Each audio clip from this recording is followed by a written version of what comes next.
설민석의 삼국지의 저자, 오늘의 주인공 설민석 선생님을 여러분의 환영의 박수로 모셔보겠습니다.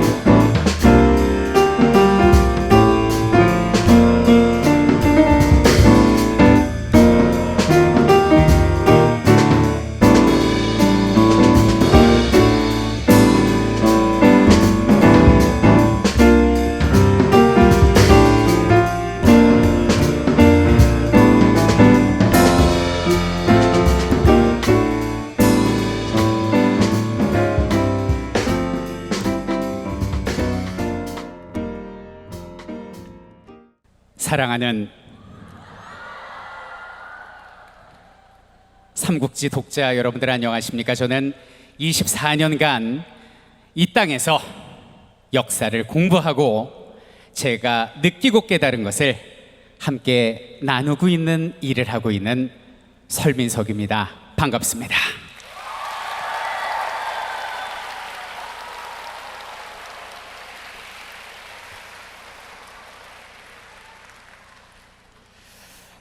오늘 날씨가 이렇게 무더운데도 불구하고 자리해 주신 여러분들 너무 감사드립니다. 저는 오늘 이 이화여자대학교에 와서 알았어요. 오늘이 36도 폭염인데요,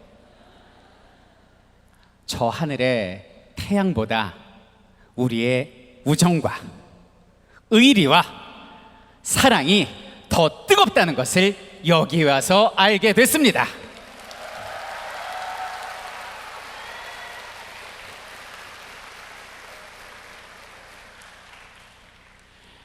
이화여자대학교는 이제 백곳으로 유명한 곳인데, 오늘 우리 이곳에는 이렇게 도원의 복숭아꽃이 활짝 피었습니다. 저도 들어오다가 몇 송이 저 이제 가슴에 달고 왔는데요, 오늘 이 시간 1800년 전에 유비와 관우와 그리고 장비가 복숭아 동산에서 비록 우리가 같은 해 같은 달 같은 날 같은 시에 태어나지 못했지만 같은 날 같은 시에 죽기를 맹세한 것처럼, 오늘 우리가 같은 날 같은 시에 만나서 우리가 삼국지로 변화하고 더 멋진 인생을 살아갈 것을 이 자리에서 맹세합니다. 우리는 이제부터 형제입니다.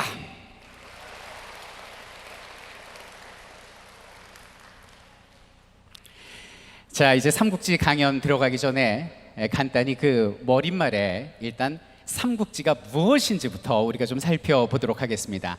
자, 여러분들, 삼국지가 역사입니까? 소설입니까? 역사다 손 들어보세요. 내리시고 소설이다 손 들어보세요. 둘 다 정답입니다. 삼국지의 시작은 이렇습니다. 지금으로부터 1800년 전으로 거슬러 올라가요. 당시 중국은 한나라였는데 한나라가 점점 기울기 시작합니다.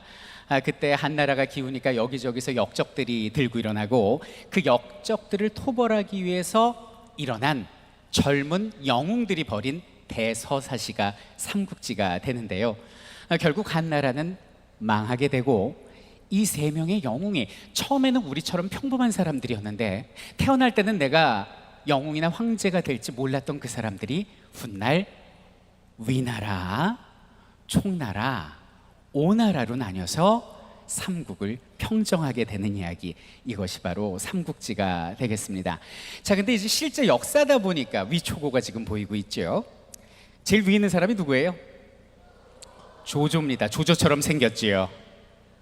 그리고 왼쪽에 있는 사람이 유비, 그리고 동쪽에 있는 사람 손권, 이 세 사람이 삼국지의 주인공이 되겠습니다. 우리가 보통 조조를 얘기할 때 얄밉고 간사한 영웅이고, 너무나 얄미워서 그냥 그 조조 수염 한번 콕 뽑아주고 싶을 때가 여러 번 있는데요, 여기는 정사 삼국지에서는 조조를 굉장히 위대한 인물로 평가하고 있습니다. 제가 그 사료를 가지고 와봤습니다. 같이 한번 보실게요. 자, 한나라 말 천하가 크게 혼란해지자 영웅호골들이 모두 일어났다. 태조, 나라를 세운 우리 조조께서는 무력으로 천하를 정복했는데 기한 전략, 능력 있는 사람을 발탁하고 그들이 각자 자신의 능력을 최고로 발휘하게 했다. 그리고 속마음을 숨긴 채 계획을 잘 진행했고 과거의 잘못 따위는 생각하지 않았다. 결국 황제 업무까지 독점해서 대업을 이룰 수 있었던 것은 오직 조조의 총명한 지략이 뛰어났기 때문이다. 조조야말로 비범한 사람이자 불세출의 영웅이 아니겠는가. 이렇게 조조를 극찬양을 합니다. 그럼 정사삼국지는 조조만 위대하게 기록했느냐? 그렇진 않습니다. 유비의 덕과 손권의 현명함도 일일이 기록해서 삼국 중에 최대한 치우치지 않고 있는 그대로의 역사를 기록하려 했던 게 진수의 정사, 역사 삼국지예요. 그렇게 세월이 흐릅니다. 근데 문제는요, 이 역사서가 일반 그 백성들의 저작거리로 널리 퍼지게 됩니다. 그 이유가 뭐냐면 그 당시가 영웅의 시대였고 야인 시대였기 때문이에요. 여러분들, 하늘은요, 하나님은 결코 한 시대에 여러 영웅을 주질 않아요. 그래서 이순신 장군 같은 경우 뭐 500년에 한 번 나올 사람이다, 뭐 이런 말을 하지 않습니까? 그런데 때로는 예외가 있더라고. 예를 들어 볼게요. 여러분들 이탈리아 아시죠? 이탈리아에 1000년에 한 번 나올까 말까 한 최고의 예술가들이 한 시대에 쏟아져 나온 적이 있습니다. 그렇죠. 바로 15세기였습니다. 피렌체를 중심으로 레오나르도 다빈치, 또 미켈란젤로, 라파엘로가 한 시대 한 장소에 등장을 해서 서로 경쟁하기도 하고 배우기도 하면서 위대한 역사를 써내려 갔거든요. 그래서 오늘날 사람들은 그 위대한 시대를 무슨 시대? 르네상스의 시대라고 부르는 거예요. 바로 1800년 전 3세기 중국이 그랬어. 조조, 유비, 손권, 그리고 유비 패밀리 유명하지 않습니까? 관우장비, 마초, 황충, 제갈공명까지 엄청난 사람들이 등장한 그 이야기를 역사로 적었지만 사람들은 너무나도 드라마보다 더 재밌는 얘기를 구전으로 전하기 시작했어요. 그래서 중국인들의 염원이 더해지고 어떤 바램, 소원, 한, 피, 땀, 눈물 이런 것들이 더해지면서 얘기가 점점 재밌게 각색되기 시작하고 저작거리에서 이것이 연극으로 공연되게 됩니다. 그렇게 1000년의 세월이 흘러가요. 그러다가 15세기 말 중국 명나라에 나관중이라는 소설가가 있었습니다. 이 사람이 생각해요. 가만히 있어봐. 이 시중에 떠도는 삼국지를 이걸 역사 소설로 만들면 대박이 날 것 같은데 한번 써볼까? 그래서 그 사람이 소설로 그 정사를 각색을 했으니 그것이 우리가 알고 있는, 따라 볼게요. 삼국지, 통속연의. 예, 이것이 그 유명한 삼국지연의가 되고, 우리가 알고 있는 삼국지는 바로 500년 전에 쓰여진 역사소설 삼국지연의를 바탕으로 한 것이다. 이렇게 보시면 되겠습니다. 자, 근데 재밌는 것은요, 우리 보통 삼국지 주인공 그러면 누구를 떠올려요? 조조, 손권, 유비를 떠올립니다. 그러면 왜 나관중은 삼국지의 주인공을 유비로 바꿨을까? 그것은 그 시대상을 있는 그대로 반영했기 때문인데요. 당시 저작거리에 이제 책을 읽어주는 남자가 있었습니다. 설민석 같은 사람이에요. 전기수라고 그러는데, 저작거리에서 전기수가 청중들한테 유비가 패했습니다 라는 말을 하니까 사람들이 갑자기 미간을 찌푸리고 우 하고 울기 시작합니다.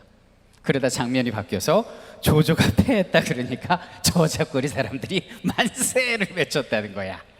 아니, 그러면 1000년 전에 조조 유비인데 왜 그 당시 중국 사람들은 유비에 그토록 열광했을까? 그 이유가 뭐냐면 당시 중국의 국교가 유교였어요. 유학, 성리학이었거든요. 근데 유학에서 가장 중시하는 게 뭘 것 같으세요? 덕, 의리, 명분이었거든요. 근데 의리와 덕으로 가득 찬 건 조조예요, 유비예요? 유비다 보니까 자신들이 바라는 이상향을 그렸던 거죠. 여기서 우리가 알 수 있는 건, 그 시대에 따라 바라는 영웅의 상이 다르고 그 시대에 따라 같은 역사도 달리 해석될 수 있구나라는 걸 알 수가 있는 것입니다. 자, 그래서 이 삼국지연의는 유비를 주인공으로 해서 500년 동안 베스트셀러가 되고요. 그리고 오늘날까지 옵니다. 그래서 우리가 접했던 어머니 아버지들이 접했던 황석영의 삼국지, 이문열의 삼국지, 고영의 만화 삼국지, 심지어는 설민석의 삼국지까지 전부 다 역사 소설인 삼국지연의를 바탕으로 하고 있어요. 설민석의 삼국지는요, 나관중의 촉한정통론이라고 그래요. 한나라를 위해 촉이 이었다, 그것을 바탕으로 하고 있지만 조조와 손권의 매력도 최대한 부각시키려 했고 정사와의 차이점도 중간중간에 면밀히 표기를 하여서 최대한 중립적으로 기술하려 했다는 점 꼭 알아주시기 바라겠습니다.